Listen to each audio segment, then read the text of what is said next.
welcome back to my kitchen, guys.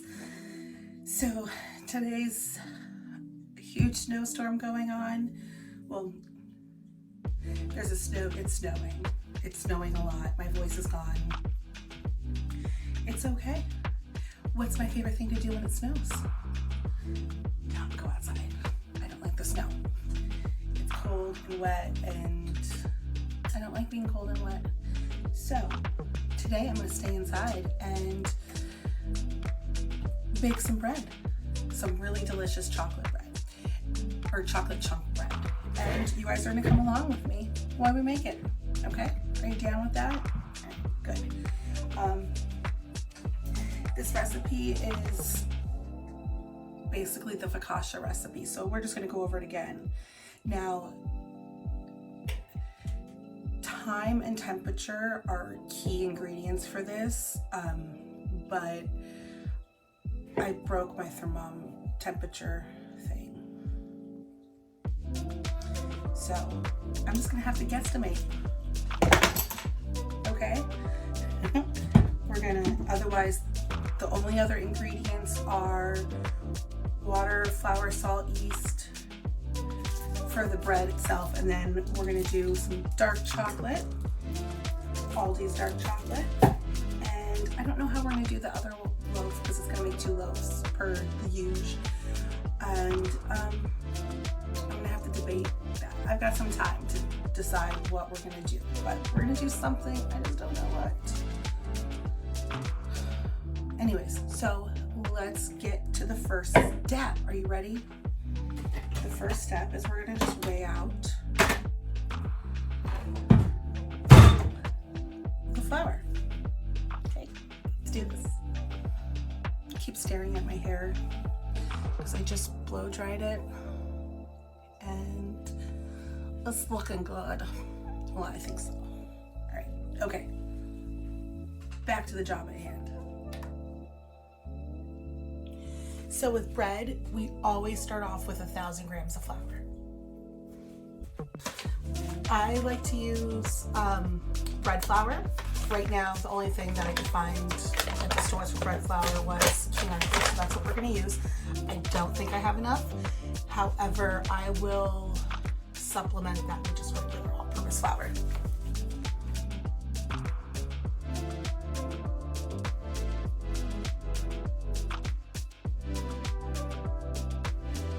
All right, step 2, water. Now the water, you want it to be, it's like 80 or 90 degrees. I'll check that and get back to you. Obviously I can't tell how hot it is, so I'm just gonna, here we go. I kind of know the temperature, what it is. It's about right. So we're gonna start off with like 700 grams of water.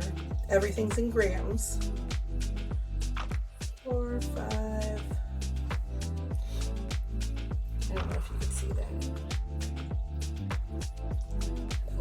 Let's see. I did 729. Okay. So that's good. If I need more water, we'll add more water. All right. And then literally, this is the only way to do it. Stick your hand in and mix. You just want to make sure that all flour is wet. This is the autolyse stage, which I don't know what that means. I used to know what it means. But basically you're just hydrating the flour. You want the flour fully hydrated. Yeah,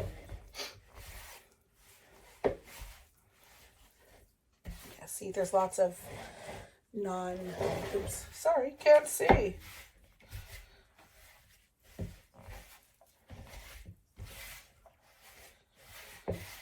Little bits on the bottom. Make sure that, there we go. It's picking it up.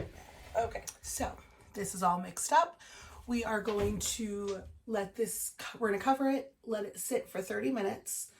I'm gonna go make some coffee and then I'll come back, okay? And we'll do the next step. Okay, so it's been almost 30 minutes. I'm just getting the other stuff. I got the other stuff ready, and I just wanted to get on my little soapbox. So, okay, right. The flour and water has been sitting for 30 minutes-ish. I've got 21 grams of sea salt and 8 grams of yeast. Now, I think if you're ever gonna, how do I put this? Don't buy the salt with the little girl in the yellow on it. It's not good. Don't buy kosher salt. It's not good. If you have to spend the extra couple dollars, buy real sea salt. Like, the stuff I'm using is all natural sea salt. I have fine. There's another one that I love even more, but I couldn't find it. I think it's Circle. I don't know what brand it is, but when I find it, I'll share it with you. Trust me, it's amazing. If you are an okay cook and baker, if you switch from that crap normal salt to sea salt, you've already stepped up a couple notches, because your food is going to be so much better. Salt is the key to everything in the kitchen. Everything. Buy the better salt. You don't have to buy let's see. This flaky sea salt is so amazing. It's like $6-7 I think for this. I don't remember. But you don't have to spend this, buy super expensive salt. This I think was like $3 for this big thing, or like $2 something, and it's so worth it. Trust me. All right, so we're gonna do the next step now. Oh, that's delicious. All right, okay, so it's been sitting for a few minutes. I've got my nice warm water here, and what we're gonna do is we're just gonna sprinkle the sea salt. If you can't find the finely chopped up stuff, if you get the coarse stuff, that's fine. If you have a mortar and pestle, something like this, there's been times where I couldn't find I can only get the coarse, so I just put it in the mortar and pestle and chopped it up a bit more, or you could put it in a grinder and it'll grind have it ground out. So I'm just gonna do that. A little bit of water, and then, because I know I'm gonna need more water, and then we're gonna sprinkle some yeast. 8 grams of yeast, 21 grams of salt. Then we're just gonna, every little bit, we're just gonna make sure all this salt and yeast get thoroughly mixed in, and you'll be able to feel it as you work with it. You'll feel the salt granules or the yeast. Now I'm just going through and squeezing the dough through my fingers. As soon as dough starts sticking to your hand really badly, dip it in the water.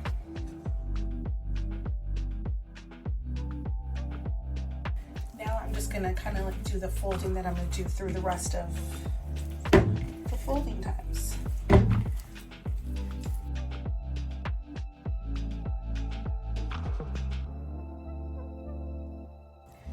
I'm just looking through here to make sure that I don't see any yeast. The salt you can't really see. I'm not feeling salt, I'm not feeling yeast, but you want to be sure.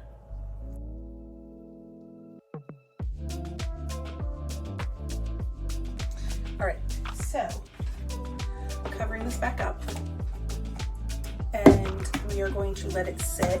In about 30 minutes, I'm going to come back and I'm just going to do some folds. and do that a couple times. Okay, I'll check back in. All right.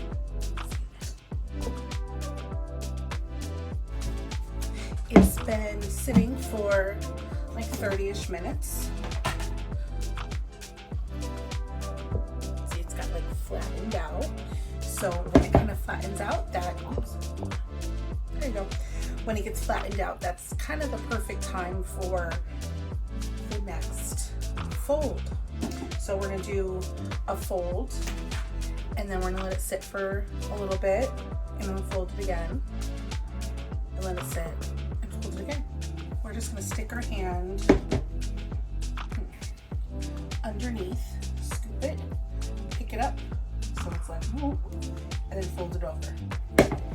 And then go to the next spot, same thing, fold it over.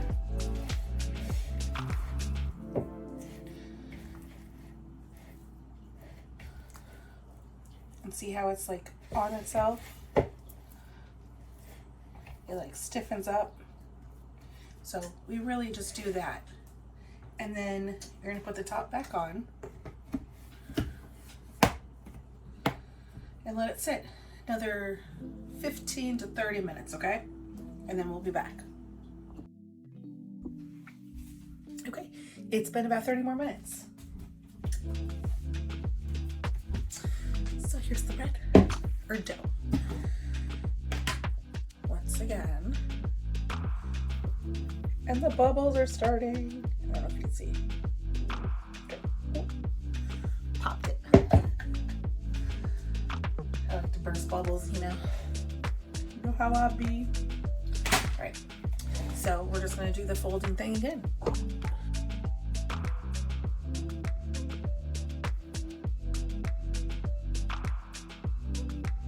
That was fold number 2. We're gonna cover, sit for another 30 minutes, or let it sit for another 30 minutes, and then we'll do the last fold. All right, so, can you can't really see, but it's a little domed on top. We're gonna do the third and final fold for now. Oh, it's smelling like yeast, and it's amazing. So,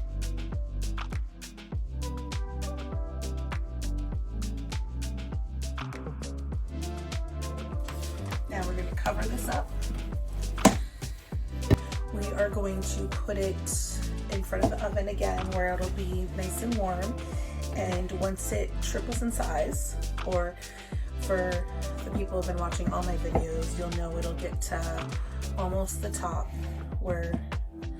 and at that point we can add the chocolate. And so we're gonna do the chocolate bread. Now I found it,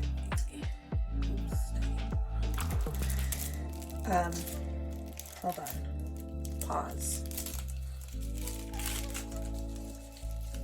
Okay, so we're gonna do the chocolate. This is we're doing dark chocolate. This is smooth and creamy European chocolate. It's a rich dark chocolate. I think this stuff is perfect for this bread. I'm sure there's other fancier, more expensive chocolates that are just as good. I think dark chocolate works best in this. And I'm gonna stick with the Aldi stuff because this little package is the perfect amount. And then for the other one, we're gonna do some, I have this cheddar and Parmesan. So we're gonna do cheddar and Parmesan cheese, grated up, and throw in, I think, a little bit of rosemary. Just a little rosemary, okay? So anyways, this will sit probably for an hour or two. Most homes, it'll probably be 2 hours, but because I have the oven door open and I'm like really trying to heat this up, I'm playing around with that very important ingredient, temperature and time. So I'm manipulating those two so that it works out a little bit better for this one. So we wait till we're gonna put this aside on the oven, and we're gonna wait till it triples in size ish to in 2 to 3 times the size. All right, are you ready? Okay, go about your day now. Well, not really, keep watching.